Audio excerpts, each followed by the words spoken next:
My name is David Pluviose, and welcome to In the Margins. Today, I am excited to have as our guest Dr. Mark Brown, who is Executive Director of the Student Freedom Initiative. Mark, welcome, and thank you so much for joining us today for our In the Margins podcast. And, today, of course, we are going to be talking about the Student Freedom Initiative. And my first question for you is wondering if you talk a little bit about your background and how you got involved with this particular initiative. And I was wondering if you talk a little bit, of course, about how the initiative got started. Mark. Great. Well, thank you, David, and thank you for allowing me to be on your podcast, and more importantly for bringing these kind of messages to our country and to our nation. So, this issue of Student Freedom Initiative, in order to understand it, and I'll tell you my background, even as I weave in the initiative itself, you have to go back to Morehouse College, graduation, class of 2019, and the speaker that they had that day, which is a guy by the name of Robert F. Smith, who is the chairman of our board, also the president, CEO, and founder of a company, Vista Equity. Yeah. So Robert's the graduation speaker, and he says, "Hey, I'm going to put some fuel in your bus from my family and he goes on to announce that he will pay off all of their student loans. Right. At the time that he does that, which is now over 4 years ago, there was no Student Freedom Initiative. There was just this amazing act of philanthropy that he bestowed upon those 400 men at Morehouse College. I was sitting at the Department of Education as the chief operating officer appointed by the Secretary of Education for what is called Title IV programs. So that is all of the financial aid, the student loans, all of those need-based programs that are for the entire nation. That student loan portfolio is $1.7 trillion. That's not necessarily a good thing. That's just how much it was valued at. So Robert's team had to work with us in order to extract these Morehouse College student loans and get them paid. And he learned all kinds of things. He and his team learned all kinds of things, like there are Parent Plus loans and secondary, all kinds of things that these young men had been doing to pay for college. He's the CEO. He is a visionary. It wasn't enough to simply say, I've taken care of these Morehouse College students at $38 million or so, which was about the price tag. He said, how do you fix this in perpetuity? This is a big problem, right? This thought that when you finally are ready to launch into whatever it is you went to school for, think of a first generation student.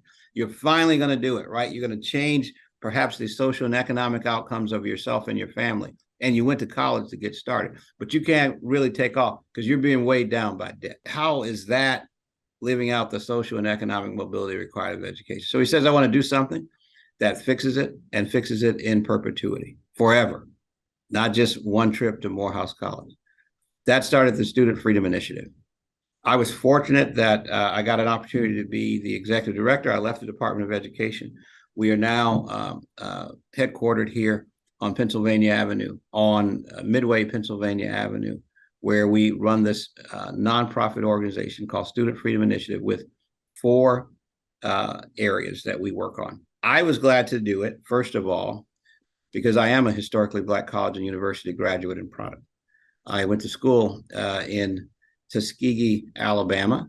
It was at the time Tuskegee Institute, and during my time renamed Tuskegee University, under the tutelage of and the framework established over 100 years ago by Booker T. Washington. So I believed in the product. I believed in the program. I went off to serve 32 years in the United States Air Force, retiring as a major general, all because, or a lot largely to do with the foundation I found at Tuskegee. So I knew what Robert was after was a good investment. I knew that those students could go off and do great things. So here are the 4 things that the Student Freedom Initiative does. One is we offer an alternative to Parent Plus loans. What we say is that's a debt trap, and we want to keep you out of it. So we offer an income-contingent agreement for STEM students up to $20,000 per academic year in their junior year and their senior year. More to those programs, but I would start by saying that's what we do. We provide an alternative to Parent Plus loans. Uniquely, the student has options to go to grad school and not pay this back during that time, to take a public service job. And until they're making over 230% of the poverty level, they don't pay anything. When they do pay back, they pay 2.5% of their income for every 10,000 they took out. Now, but they don't pay us. They pay into the Student Freedom Fund, which is for those schools that participate, going to ultimately be an endowment without walls. So those students in forever, future students, will be able to go into that and not go into the Parent Plus loan, right? Okay. They will have this endowment. That's a really big deal. It's a really big deal because our HBCUs have minimal endowments when compared to their counterparts. Smallest endowment at an Ivy League school, just $2.1 billion. Add up the endowment of 70% of our HBCUs, add them up. Just add them up, not average, add them up. And you still don't get 2.1 billion.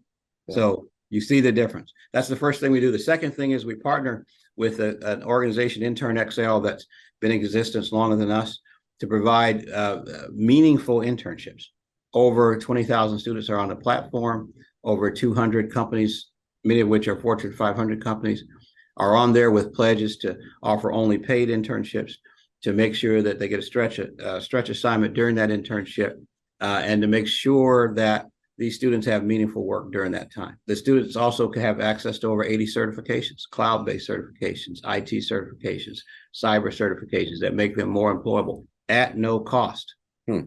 At no cost to the employer to be on the platform, at no cost to the student to be on the platform, at no cost to achieve the certifications, right? So not only that last mile of education, but also preparation.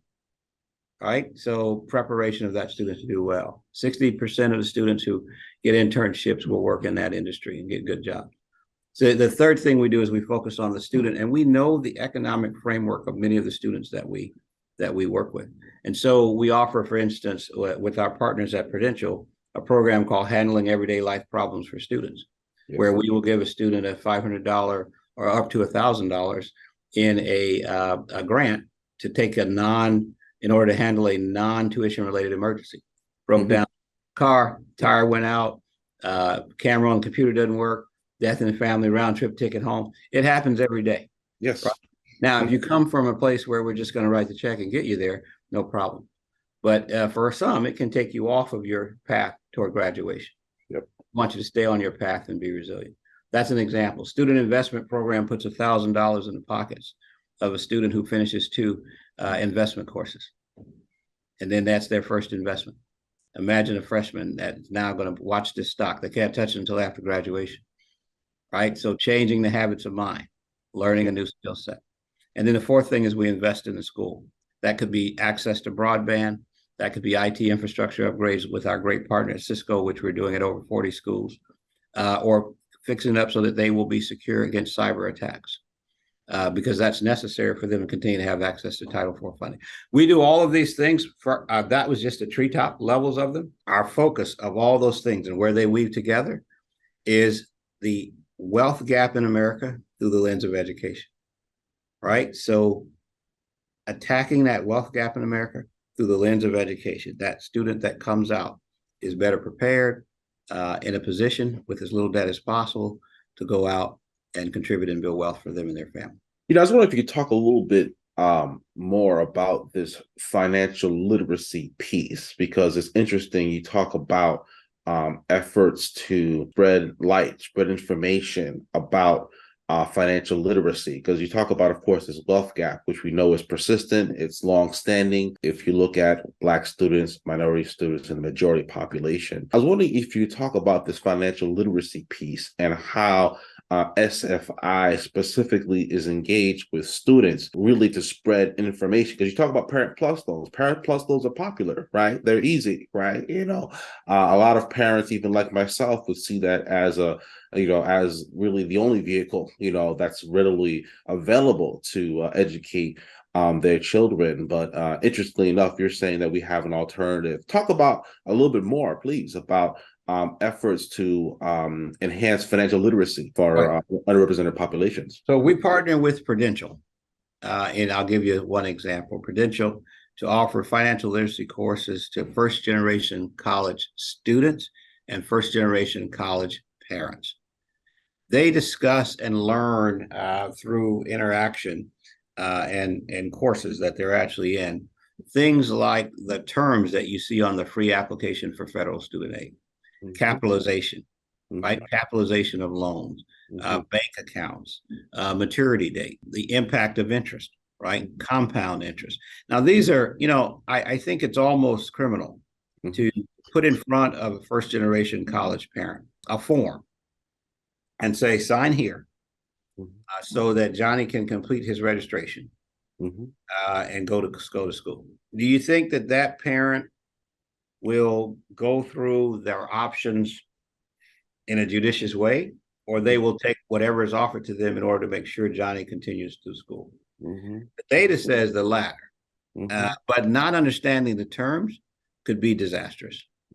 And so we spend time in these courses teaching the terms, teaching the options. We think it ought to be required. Now, thus far, this has been done through virtual courses. In the future, starting with like Dillard University and a couple of others in Louisiana who have agreed, it's going to be available on their portal for students and parents to take advantage of. So what we are trying to accomplish here is a fundamental understanding, especially as it relates to the financing of higher education, what those choices mean and what other alternatives are to those choices. You mentioned Parent Plus loans.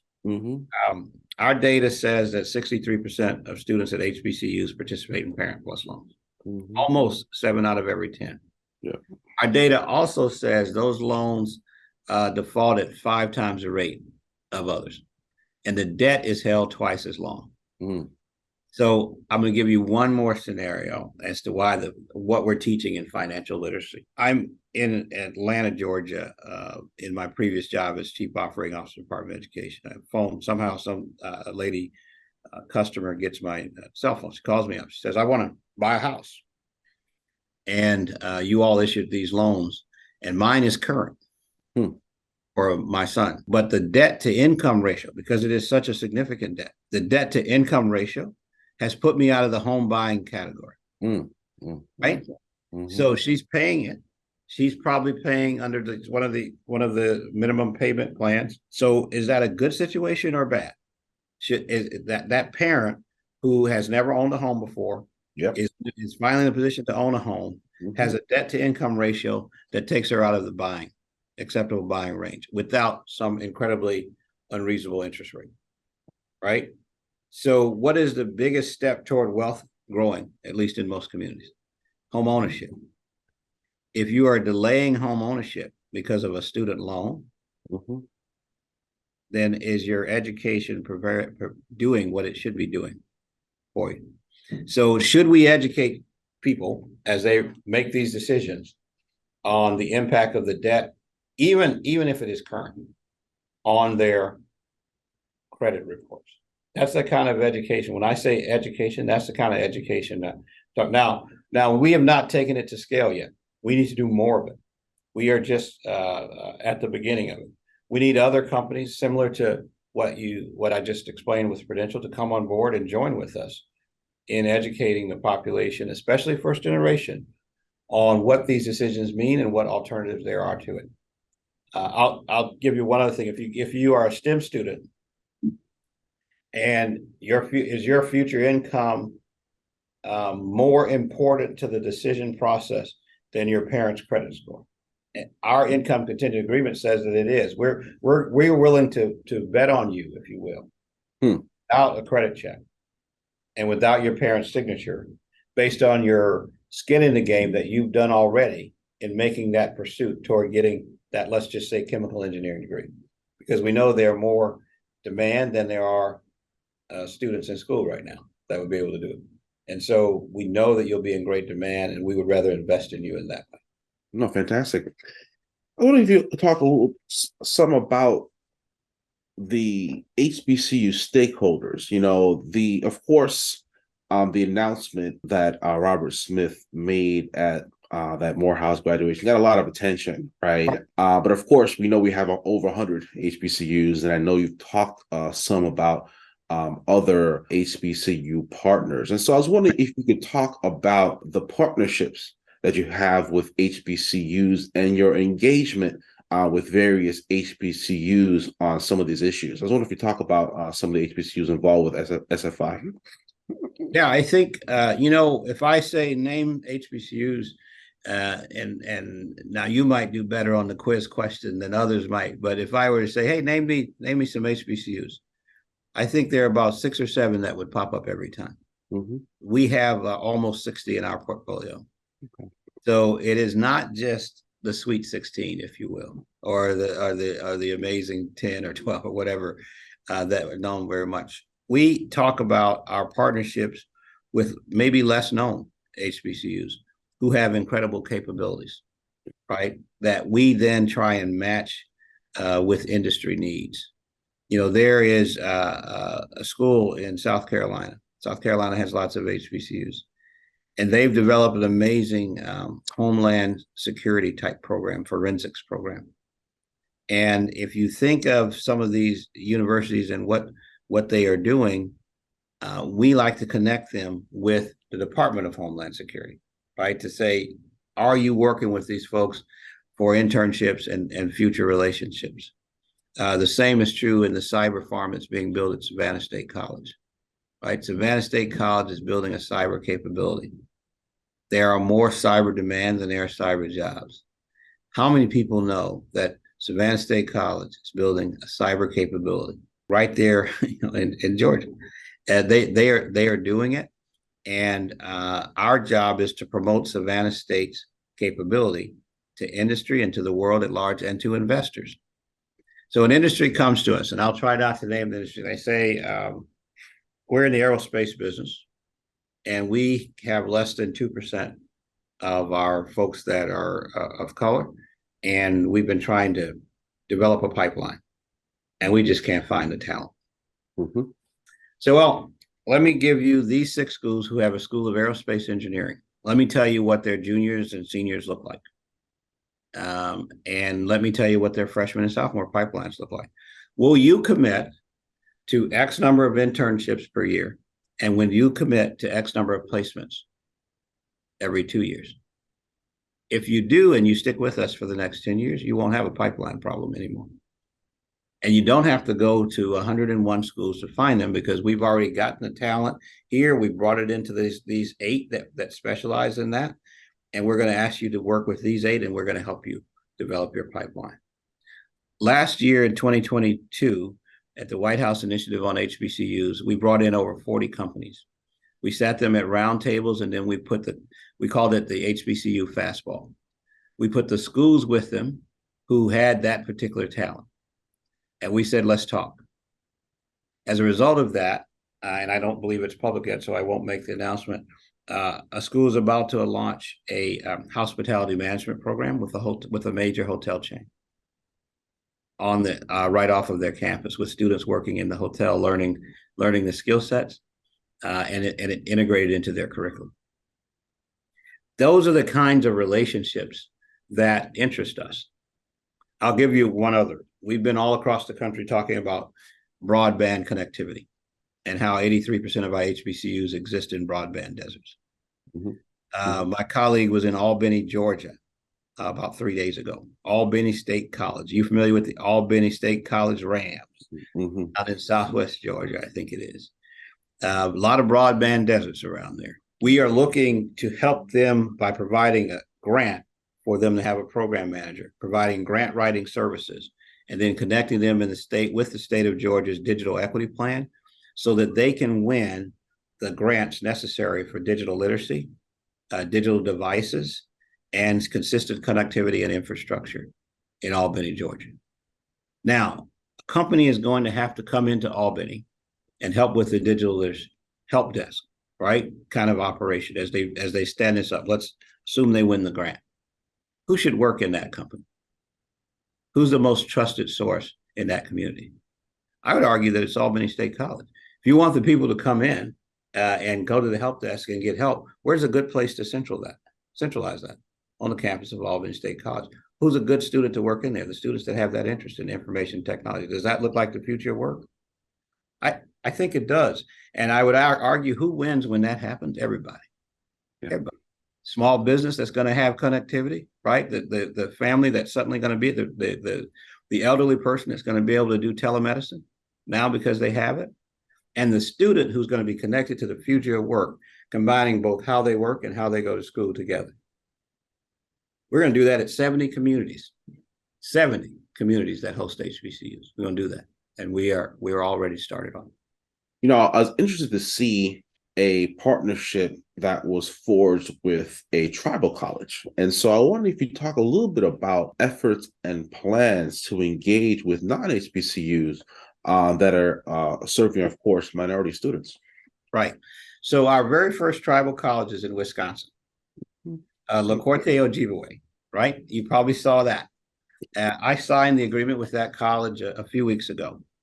They have great interest in some of the same economic conditions that I just talked about, right? And they have on their native land, some of the same requirements. And so we're going to work with they're our first of what you will soon hear to be several tribal colleges. We're going to work with them on the internship program. When I talked about Intern XL and getting on the platform and hiring some students whose internships will be virtually. We're also going to upgrade their IT infrastructure with our partners at Cisco. They're already working on this up in Wisconsin right now, even as I speak. Why is that important? Because they have a community that they outreach to with adult learning. Much of their classes are online or hybrid. Reliability in IT systems is incredibly important for them. Our IT infrastructure upgrades with our partner Cisco is an incredible, I think, benefit for them. They also have some of the same economic challenges that we see in our own community. And by that, I mean our handling everyday life problems for students is important to them and will be being launched as I talk. I talked about the student investment program where students get $1,000 after completing 2 investment courses.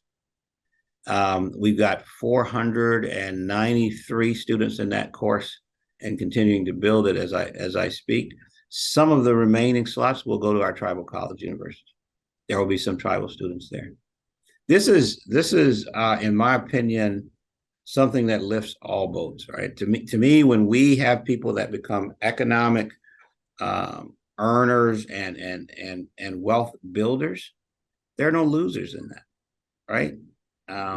So the very same reason that we talked about with our HBCUs, social and economic mobility, the wealth gap in America, applies across the minority complex to include our brothers and sisters at tribal colleges and universities. And my last question for you is with regards to goals of the initiative. You reference, of course, the initiative's genesis at Morehouse College with Robert Smith's announcement and commitment to, of course, pay off the debt of that graduating class. But as you look forward, what can you say would be success for SFI as you, as executive director, look to the future? What would you like to see accomplished as you look forward to the important work that you're doing? Yeah, let me narrow it down to one. There are always sub goals and things up under the goal, but let me give you one,